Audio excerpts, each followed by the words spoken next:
قد خلت من قبله الرسل أفإن مات أو قتل انقلبتم على أعقابكم ومن ينقلب على عقبيه فلن يضر الله شيئا وسيجزي الله الشاكرين شيخ الحديث আল্লামা নূর হোসেন কাসেমী রাহিমাহুল্লাহ তাআলা জীবন কর্মশীর্ষক আলোচনা সভায় উপস্থিত হযরত উলামায়ে কেরাম এবং হযরত কাসেমী রাহিমাহুল্লাহ গুণমুগ্ধ ছাত্র ভক্ত শিষ্যবৃন্দ, সংক্ষেপে কয়েকটি কথা আরজ করি।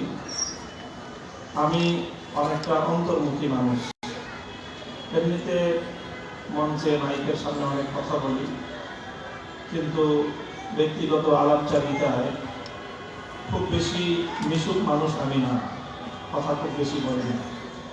এই জন্য হযরত কাসেমী সাহেব হুজুরের সাথে দূর থেকে দীর্ঘদিনের ভালোবাসা থাকলেও কখনোই কাছাকাছি আসার সুযোগ ইতিপূর্বে খুব একটা হয়নি।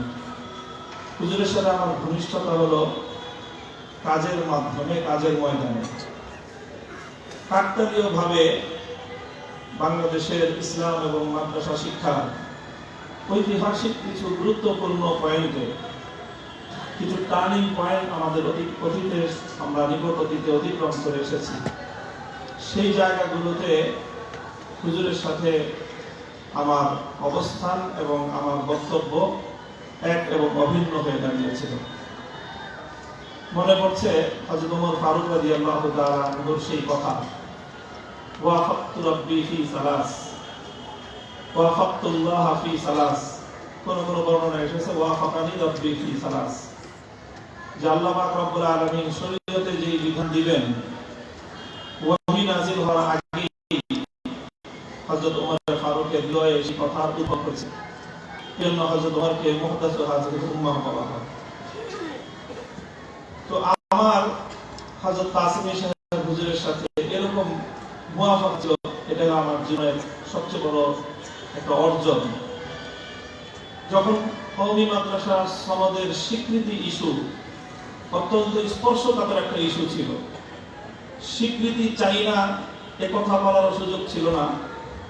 আবার আমরা লক্ষ্য করছিলাম যে স্বীকৃতির নামে কওমি মাদ্রাসাগুলোর গলায় গোলামি নিয়ন্ত্রণের শৃঙ্খল করাবার একটা আয়োজন সম্পন্ন।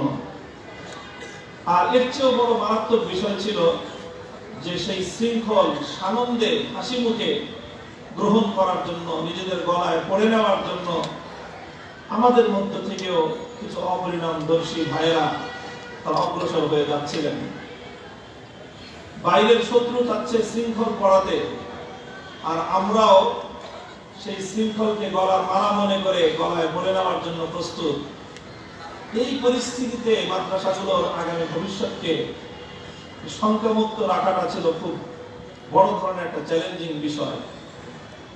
তো আল্লাহ পাক রব্বুল আলামিনের শুকরগুজারি আদায় করি যে ওই সময় আল্লাহ পাক রব্বুল আলামিন আমার আকীদা অনুযায়ী, বিশ্বাস অনুযায়ী আমাকে এবং আমাদেরকে হক এবং হক্কানিয়াতের পথে বলিষ্ঠভাবে শুধু থাকার নয়, বলিষ্ঠ কথা উচ্চারণ করার তৌফিক দান করেছিলেন। শাইখুল ইসলাম আল্লামা মুহাম্মদ শফিকে সামনে রেখে আরজাবাদ মাদ্রাসার সেই সম্মেলন থেকে এবং তার পূর্বাপর যেই ভূমিকা পালন করা হয়েছিল, সেই সাজানো শৃঙ্খল পড়ানোর সেই নাটক, সেটা ভেস্তে গেছে আলহামদুলিল্লাহ। সেই সময়ে সেই কর্মকাণ্ডের মধ্যে দিয়ে আমি সর্বপ্রথম আল্লামা কাসেমী রাহমাতুল্লাহ আলাইহির ঘনিষ্ঠ হওয়ার সুযোগ পেয়েছি। এবং আমি অকপটে কথা বলি যে এই কঠিন একটা বিষয়, রাষ্ট্র সরকার যন্ত্রের চাওয়া পাওয়ার বিপরীতে মাদ্রাসাগুলো আগামী দিনের অস্তিত্বকে সুসংরক্ষিত রাখার জন্য এক ধরনের ঝুঁকি নিয়ে গোটা বড় বড় শক্তির বিরুদ্ধে ময়দানে অবতীর্ণ হতে হয়েছিল যুদ্ধের জন্য। আলহামদুলিল্লাহ আমি সেই যুদ্ধের একজন সৈনিক এবং আল্লামা কাসেমী রাহমাতুল্লাহ আলাইহি ছিলেন আমাদের প্রধান সেনাপতি। আল্লামা কাসেমী রাহমাতুল্লাহ আলাইহির সঙ্গে সেই যে যুক্ত হলাম, আসলে তো আমরা দুই নদীর দুই মোহনায় ছিলাম।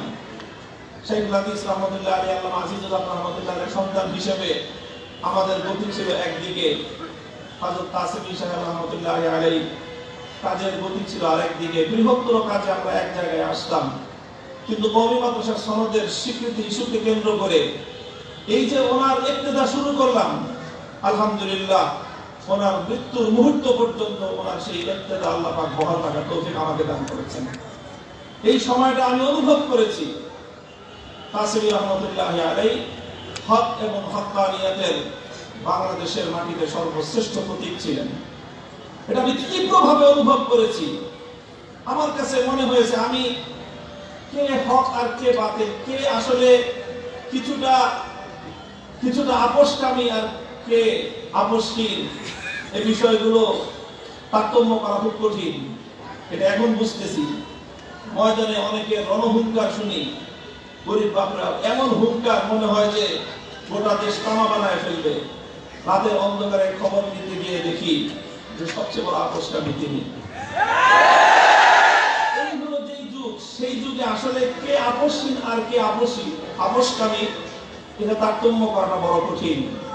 আমার দিলের মধ্যে ইয়াকিন পয়দা হয়েছে আল্লামা কাসেমী সাহেবের আপোষহীনতার ব্যাপারে, যখন প্রতিটি জায়গা থেকে একই আওয়াজ, তোমরা সব কিছু করো কিন্তু বাড়িতে যায় না, সব করো কোনো সমস্যা নাই, কাসেমী সাহেবের সাথে যায় না, আপনাদের ব্যাপারে আর কোনো আপত্তি নেই।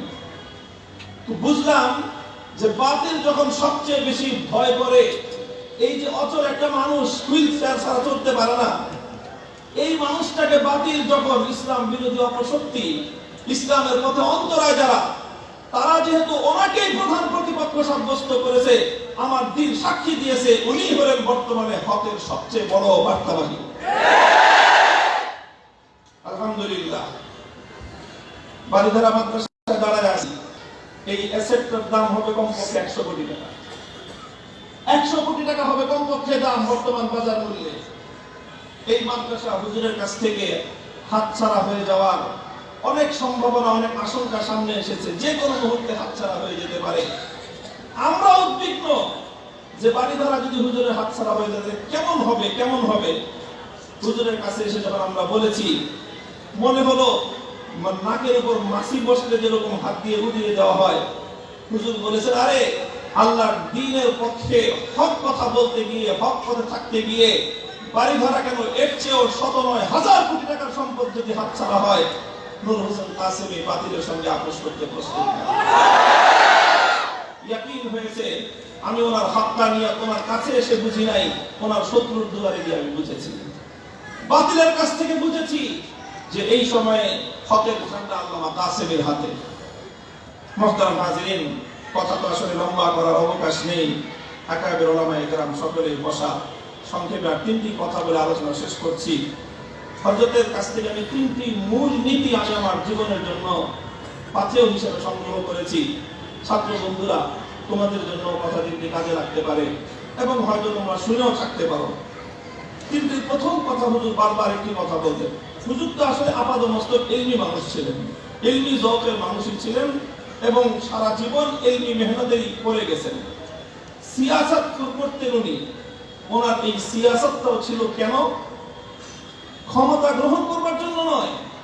ওনার সিয়াসত কেন ছিল? ওনার রাজনৈতিক দর্শন, এক কথায় তিনি বলতেন যে এখন যদি আমরা সিয়াসতের ময়দানে নিজেকে সংহত করতে না পারি, আগামী দিনে আমাদের মাদ্রাসাগুলো নিরাপদ থাকবে না। সিয়াসতকে উনি বলতেন এটা হলো আমাদের দ্বীনি সমস্ত কাজ কারবার সহিভাবে পরিচালনা করবার পাহারাদারি। সিয়াসতের জায়গায় যদি আমরা পাহারাদারি করি, আমাদের মাদ্রাসাগুলোতে সহি তালিম চলবে। আমাদের সিয়াসি শক্তি যদি আমাদের মজবুত থাকে, আমাদের দাওয়াত ও তাবলীগ সহি মানহাজের উপর চলবে। আমাদের সিয়াসি শক্তি যদি সংহত থাকে, আমাদের খানকাহগুলো আগের মতো আবাদ থাকবে। আর সিয়াসি ভাবে যদি আমরা শক্তিশালী হয়ে যাই, আমাদের মাদ্রাসাগুলোতে বাতিলের পাঠ্যসূচি পড়ানো হবে। আমরা যদি সিয়াসি ভাবে দুর্বল হয়ে যাই, আমাদের দাওয়াত সহি দ্বীনের দাওয়াত থাকবে না। এই দাওয়াতের মাধ্যমে বাতিল ছড়াবে। সিয়াসি ময়দানে যদি আমাদের শক্তি, আমাদের কর্ম হয়ে যায়, তাহলে আমাদের খানকাহগুলো এটা বেদাতের আখড়ায় পরিণত হবে। এটা ছিল আল্লামা কাসেমী রাহমাতুল্লাহি আলাইহির রাজনৈতিক দর্শন। রাজনীতির জন্য তিনি রাজনীতি করেননি, তিনি রাজনীতি করেছেন আল্লাহর দ্বীনের পাহারাদারি করবার জন্য।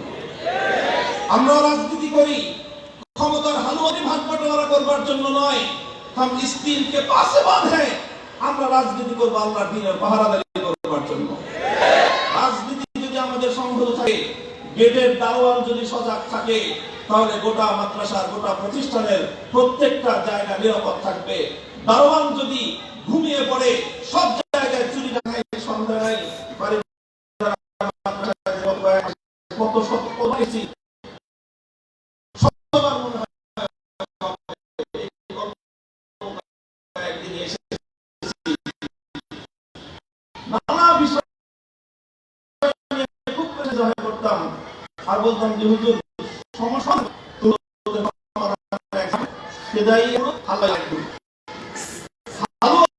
আলাদা করেন, যারা তাদেরকে আলাদা পৌঁছালেন হতে পারে না।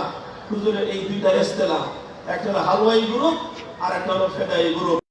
ইনশাআল্লাহ কাসিমি রাহমাতুল্লাহ আলাইহির আদর্শের অনুসারীরা শপথ নিয়ে বাড়িতে ফিরবে, জীবন যেতে পারে। আল্লাহর দ্বীনের প্রশ্নে কোনোদিন হালওয়াই গ্রুপে নাম লেখাবো না, কল্লা দিব ফেদাই গ্রুপেই থাকবো ইনশাআল্লাহ। আখেরি কথা, আরেকটা কথা, হুজুর তো আমরা অনেক বিষয় নিয়ে হুজুরের সাথে একটু আমাদের মত পার্থক্য, সবাই সহ আমরা একবার নাকুল হাসান সাহেব হুজুর সহ আমরা হুজুরকে বলতাম যে হুজুর এত বেশি ছাড় দিলে হয় না। তো হুজুর এই সমস্ত ক্ষেত্রে সর্বশেষ হাসি দিয়ে একটা কথা বলতেন যে মাওলানা সবর করেন। আমরা ধৈর্য ধারণ করতাম। আর হুজুর বলতেন যে দেখেন, যতদিন পর্যন্ত মুরব্বী আছে ততদিন পর্যন্ত মুরব্বীর কথাই মানতে হবে। হুজুর বলতেন বড় কি উল্টি বিস্মৃতি হতে হয়, বড় কি উল্টি বিস্মৃতি হতে হয়। এভাবে যে পুরো গরম মজলিস ঠান্ডা করে দিয়েছেন হুজুর, এটা যারা হুজুরের কাছে দিয়েছেন তারা সাক্ষ্য। আল্লাহ পাক রব্বুল আলামিন হুজুরের দেখানো পথে আমাদেরকে আমরণ চলবার তৌফিক দান করেন। আর হুজুরের কবরকে আল্লাহ পাক জান্নাতুল ফেরদাউসের বাগানে পরিণত করেন। ওয়া আখিরু দাওয়ানা আলহামদুলিল্লাহ। মাশাআল্লাহ, জাযাকাল্লাহ। এই পর্যায়ে আপনাদের সামনে সংক্ষিপ্ত হযরতের জীবনের উপর আলোচনা করবেন হাটহাজারীকে আগত সাবেক উপজেলা চেয়ারম্যান জনাব হযরত মাওলানা নাসিরউদ্দিন মুনির। জনাব হযরত মাওলানা নাসিরউদ্দিন মুনির।